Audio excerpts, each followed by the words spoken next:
Hi guys, welcome back to our channel. So in this video, I just want to thank you guys for the very first part of this video, for subscribing to our channel and also helping us to grow.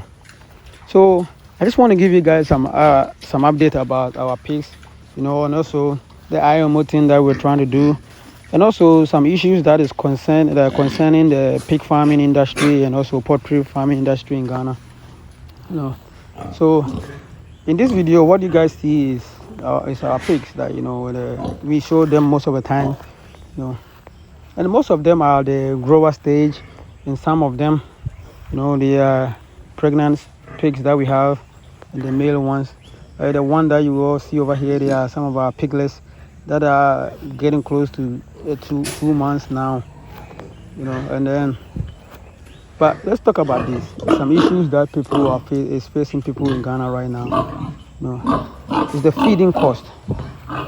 Right now, the cost of buying corn is so high right now, and that anytime that you buy your feed, and then after you prepare your feed, you buy all the ingredients and add them up. Like, you don't actually. Like, it doesn't last long. Or when you do your calculation for your profit margin and all those things, it's almost like you are cutting even or something. So one advice that I'll give anybody who is trying to do this pig farming is, maybe before you start, you might want to start looking into growing your own corn and maize. Corn, I think, is the major part. You can grow that, and maybe after like 6 months later, you start your farm or something. I think it will help a lot and it will save you a whole lot of feeding costs. Because buying this feed, it used to be reasonably good, and now it's just on a whole new level. And also another thing is, even after you start your farm and you are running it, there's always some maintenance that you're going to have to do. Like, we will show you some part of ours in the other pen. We have some maintenance that we always be doing on there on the roof, even though we are trying to maintain that until we pick up on our sales and profit. Then we put a permanent roofing on that one. But maintenance is one thing that would also take some money out of your pocket. But you can always keep that to a minimum. And one thing that I realize is that if you do that IMO thing, it saves you a whole lot of maintenance, because these pigs, all they do most of the time is digging. It doesn't matter like how hard you cement your floor, or the walls, they will still be going up and down, trying to bite it or kick your gate and all those things. As time goes on, eventually it will get weak, and they will just dig into whatever they want to dig into. And then the other issue is, I talked about this before. It's with proper management. Sometimes, with this feeding issue, what happened with management is that because they don't pay for the feed, and they know that, okay, we are feeding our pigs this much all the time. What happened is, sometimes whenever the feed prices go up, you might have to reduce the quantity of feed that you are giving your pigs to cut even, or those things. But if you don't let them know that this is what is going on, so maybe we need to cut back on the feed, or maybe we need to increase the prices. Yeah, like I was saying. So sometimes you have to increase the prices of how much you sell your pigs per kilo, so that you can cut even, or so that you can make a lot of profit on your farm. So on the screen right now is the IMO that I've been trying to do, and we started on it. We started at some of the rooms.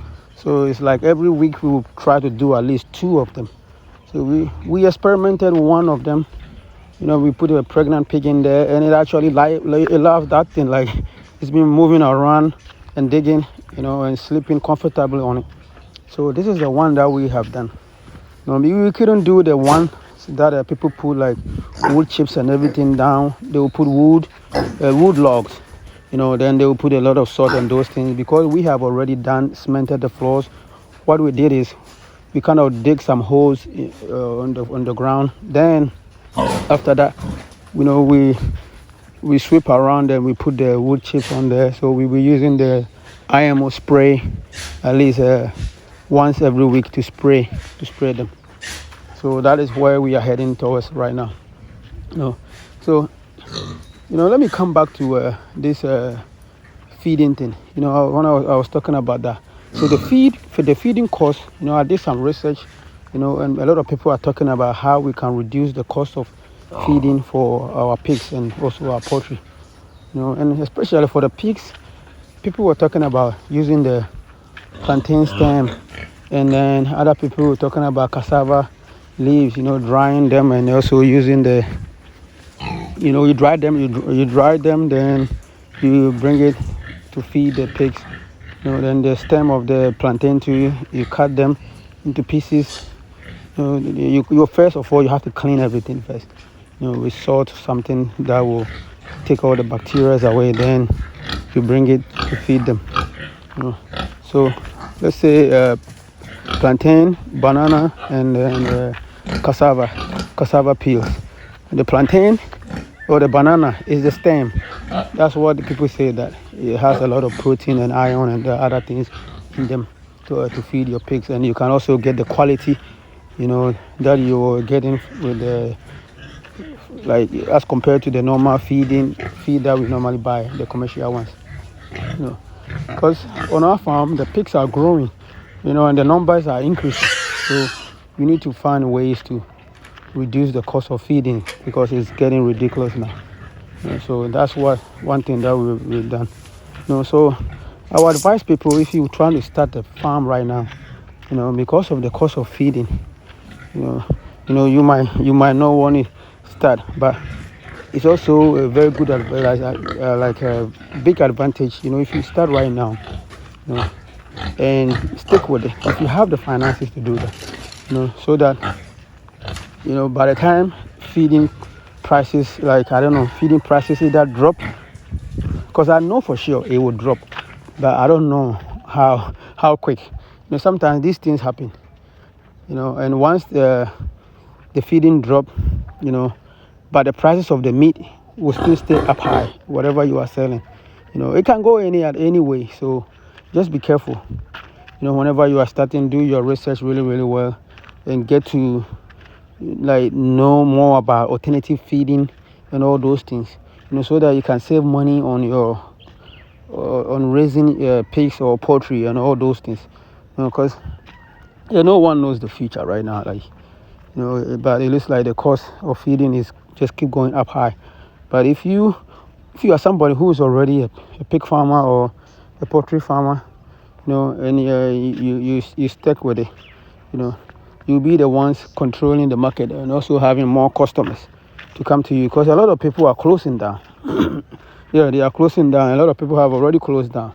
So it will kind of create a bigger market for people who are already in it, or people who have the money and can start right now. You can be part of those people who can provide meat and eggs to the market.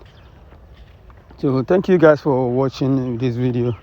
Please like it and share and subscribe, and thank everybody for watching our video all the time. Have a good day.